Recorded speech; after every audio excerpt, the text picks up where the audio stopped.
যে যত নামাজের পরে যে যত কোরআন তেলাওয়াত বেশি করবে, কোরআন তেলাওয়াত বেশি করবে, আল্লাহ রাব্বুল আলামিন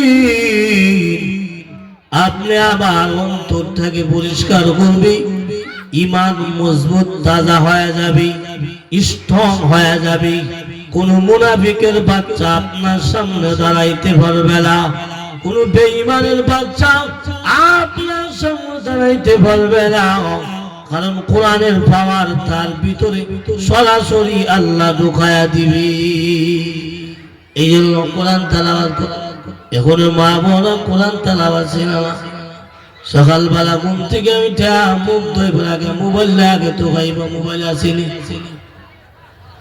আগের জমানার মা বাবারা সকালবেলা ফজরের পরে নামাজ পড়িয়া কোরআন শরীফ লইয়া বয়া থাকতো। এখনের মা বাবারা সকালবেলা মুখ ধুইবার আগে মোবাইলটা আগে খুঁজে, মোবাইলটা হয়ে যে চার্জ হয়েছিনি, মেসেজ আইছিনি। মা বোনেরাও দিল কান লাগাইয়া শুনে নাও, আপনি আমার মনটা নরম করতে হবে। কেমন নরম করবেন? 5 ওয়াক্ত নামাজ পড়বেন, সকাল বিকাল কোরআন তেলাওয়াত করবেন। আল্লাহ আল্লাহ জিকির করলেই দিলের যত সমস্ত গুনাহ আছে, যে জঙ্কার ফালাইয়া দিলাম, ওই জঙ্কারটা পরিষ্কার করার জন্য একমাত্র আল্লাহর কোরআন। আল্লাহর কোরআন যত বেশি তেলাওয়াত করবা তত বেশি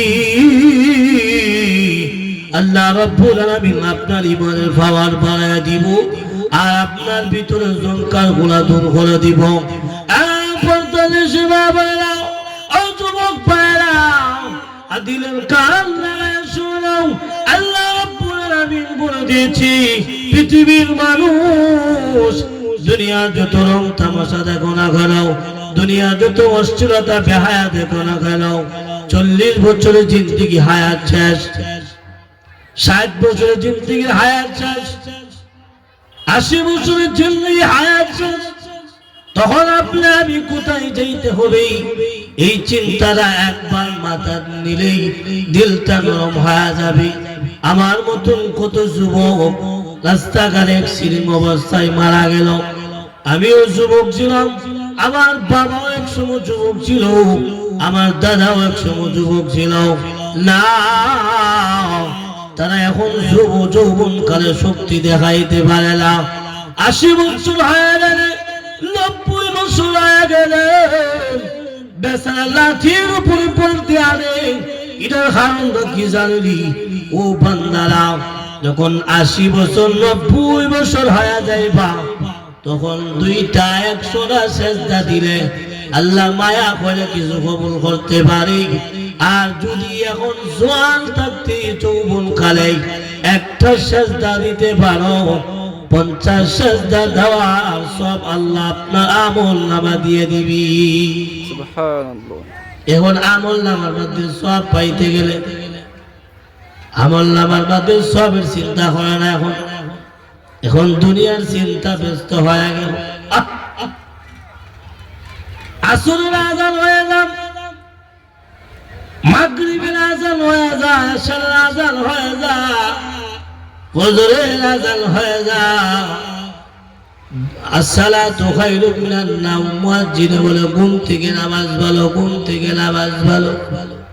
মুসলমানের বাচ্চা হইয়া সে বলে নামাজ থেকে আমার ঘুম ভালো। নাউযুবিল্লাহ। এসবই কোন আপনি ফজরের আযান শুনি তাও তো আমার ভাগ্যের ব্যাপার। এমন মানুষ আছে এশারের নামাজ পড়া ঘুমাও, এই ঘুমার বাঙ্গলা দিনের 10টা হয়ে যাও, সন্তান ডাকে, স্ত্রী পুত্র ডাকে, বেচারা ডাকে, আর জবাব দিতে পারে না। কারণ দুনিয়ার জিন্দগি তার শেষ। এখন আপনি আমি রাত্রেবেলা ঘুমাই, আল্লাহুম্মা বিসমিকা আমুতু ওয়া আহইয়া, আল্লাহর নামে ঘুমাইতেছি।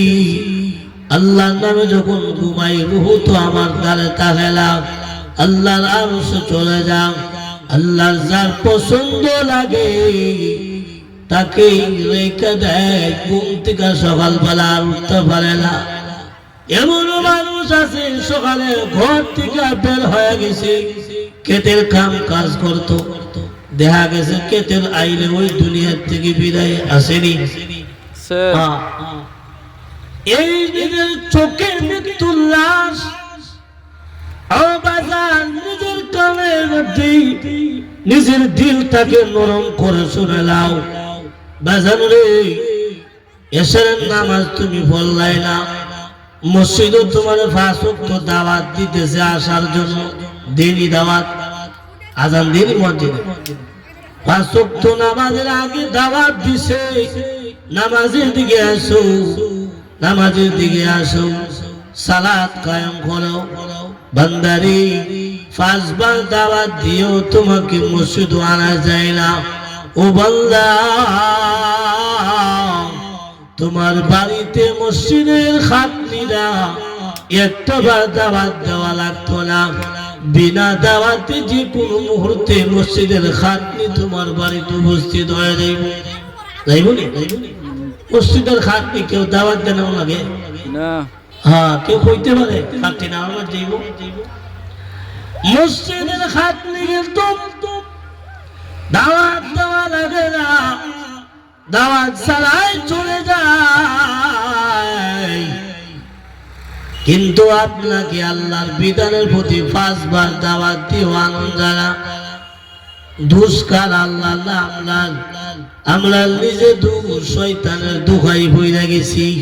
শয়তানের দোহাই পইরা যদি দুনিয়াতে তামাশা করি, কিয়ামতের দিন আল্লাহর কসম ওই শয়তান আপনার বিরুদ্ধে সাক্ষী দিব, বলবো আল্লাহ আমি